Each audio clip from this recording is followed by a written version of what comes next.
So this is the integration by parts formula, and in this video I'm going to derive it and talk a little bit about why it is what it is and go over an example using it that hopefully helps illustrate what the heck is going on here. So to get started, imagine that we have some function, let's call it f of x, and f of x as can be expressed in a way that it's like one function multiplied by another function of x. So we can organize it in a way that is like u of x times v of x.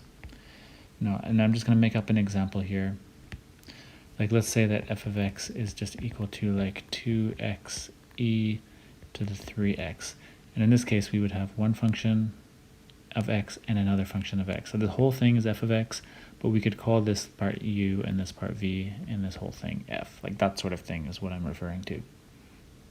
So anyways, if we get rid of this, then basically if we have something in this form, let's just drop the x's so it'll be a little bit easier to follow. So we have f is equal to u v.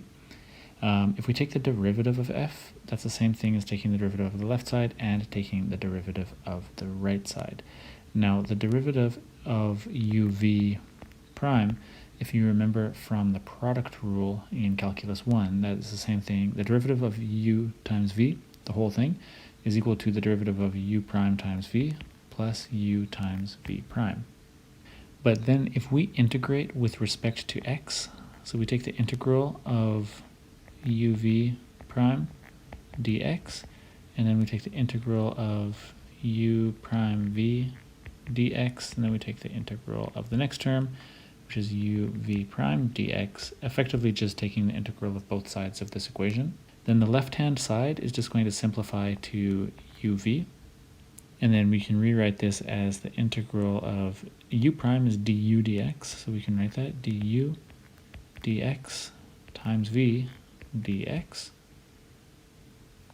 plus the integral of u times the derivative of v, so that's dv dx, and this was all with a dx. And now we can start canceling out some things. We can cancel out these dx's and we can cancel out those, and we'll be left with uv is just equal to the integral of v du plus the integral of u dv.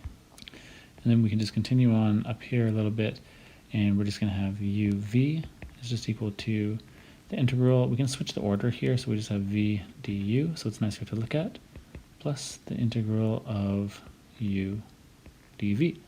And then we can rearrange this a little bit, so we have the integral of u dv on the left, which is just going to be equal to uv minus this other term, which is v du, and that's exactly what we had up here that we define as the integration by parts formula.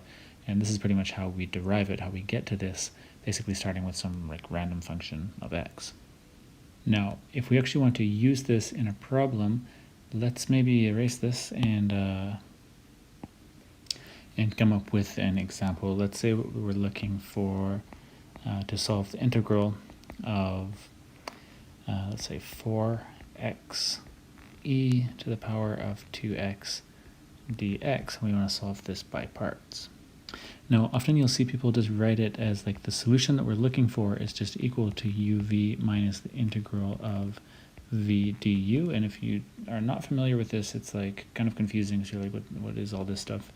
But in the derivation of the integration by parts formula, we kind of just made up some random function f of x and then defined parts u and v of, like a product rule that multiplied out to it.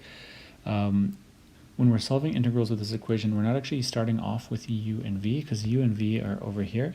But you notice here the left-hand side and the left-hand side here, they're both equal to the same thing on the right.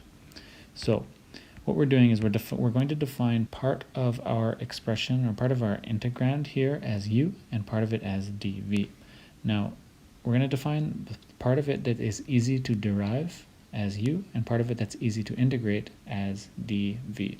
In this case, let's just take 4x as u, and we're going to take e to the 2x dx as dv.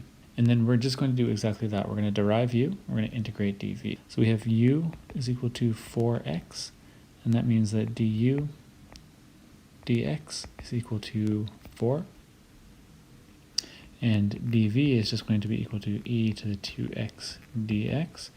And then the integral of that is going to give us v, which is 1/2 e to the 2x.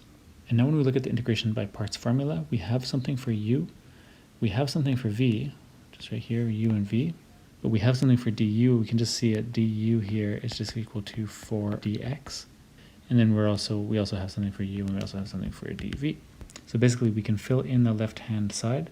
We're just going to have u times v, so it's going to be 4x times 1/2 e to the 2x minus the integral of 1/2 e to the 2x du. But we also know that du is 4 dx.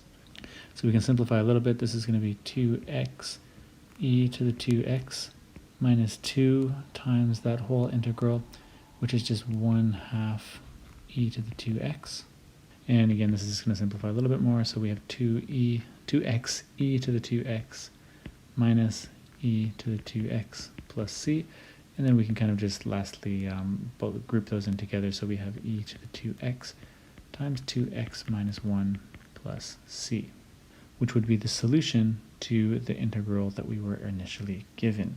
So when we look here at the integration by parts formula, like you're going to see this on formula sheets. And the important thing to realize when you look at it is that we're not initially given u and v. We will be initially given u and dv. Basically, we'll be given an integral like this, and we're just going to assign part of it to be called u, and the other part of it to be called dv. So that's what we're given. We'll have to calculate what v is, and we do that by taking the integral of what we defined as dv, and we always pick one to be like so that it's easy to take the integral of, so that we can find it quite easily. And then also here, once we know what v is by calculating it, then we're going to have to substitute it into this integral, and du as well, we need to calculate that as well. So we define some part of it as u, we take the derivative of it, and then we reorganize for du, and that's where that du comes from. And basically this is all equal to the u dv, the integral of u dv, which is also equal to I, because the way that we are given I in the problem is the integral of this thing that we call u dv. So hopefully that makes sense. This is kind of like considered the long way to do it. There is a fast way, and I'll show you some example problems using the long way and also some example problems using the fast way, as well as a video just going over and introducing the fast way.